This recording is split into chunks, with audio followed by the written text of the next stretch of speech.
this is Anthony Santo on behalf of myrecordinginternship.com here with another masterclass. This one is on reverb fades. It's a really cool effect. It's not a normal way to use reverb, but it will go ahead and make a nice sweeping effect without you actually using fades. So check out what we did here. We did it to the toms and the bass drum here. Check it out.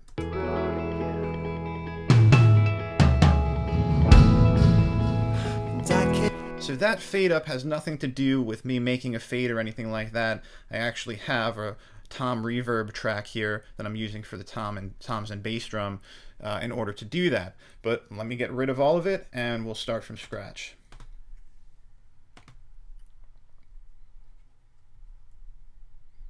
Also, we'll get rid of my buses so we can bus together.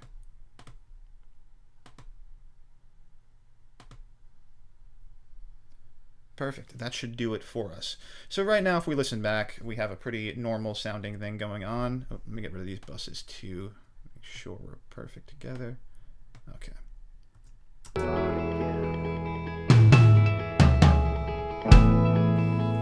So not that exciting. It doesn't sound bad, but we could really make this a pretty fun part. So here's what we're going to do. Let's make a new track. And let's make ourselves a stereo aux track,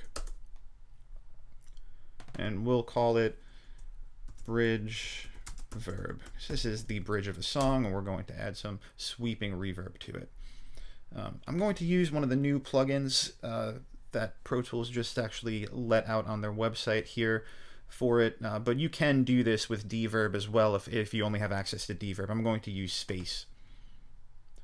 And I'll use their basic. I'm going to just use their regular church. I won't go nuts into how Space works because it's pretty self-explanatory, and if you need any help with it, let me know. I'll explain it a little more. But now that I have this set up, I want to go ahead and give it an input. Its bus input will be 1314.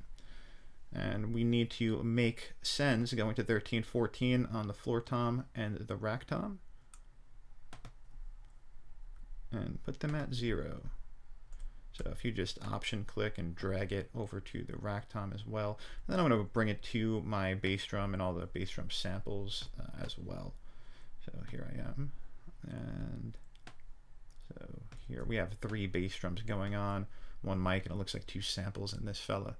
So they're all set up, they all have their sends, and they're all at 0. So now we'll hear, without any automation or anything going on, it's just going to be a bunch of reverb.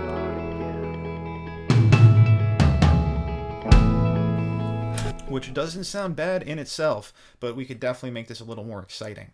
So what we're going to do is take this line here, this is our volume automation line, and bring it down to the bottom throughout the song.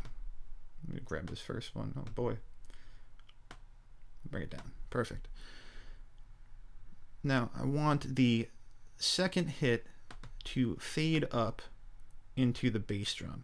And if you take a look up, you can see that the bass drum is coming in right on this bar on 7 over here. So I'm going to fade from the second hit right to that bar. Let's see what it sounds like to begin with. Great. So it does sound good. I picked it up a little too much. I'm going to bring that down to around 0, maybe +1 or so. There we go. Okay. Now the other thing we need to do in order to really make this work is, instead of just using the reverb, because the reverb fades away a bit, we want to add in a little bit of a delay as well, because the delay will let the reverb keep on pumping up so that we can do this properly. So let's go to the multi-channel plugins, we'll go down to delay, and we'll add in our mod delay 3. Now bring down your wetness maybe to around 40. That ought to do that. And click on quarter notes. So we'll set it to quarter notes. And let's get our feedback up maybe to about 40 as well.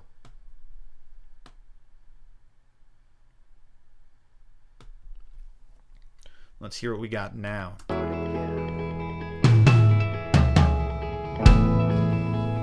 Very nice, very nice. I'm really feeling it a lot more now. Let me pick this up a bit more. I'm not hearing it enough.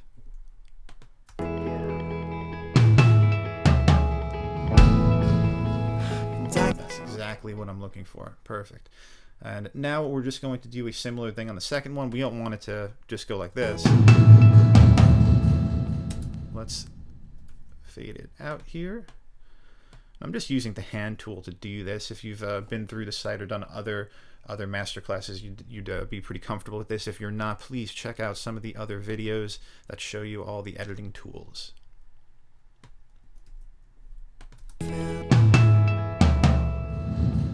Perfect. So we're going to do the same thing one more time, and this one will head us back into a chorus at this point. This is a bridge, so it comes after the second chorus, and it's going to go into the third chorus.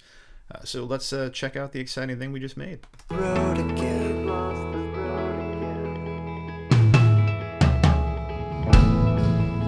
And I can't count the second chances we've been given.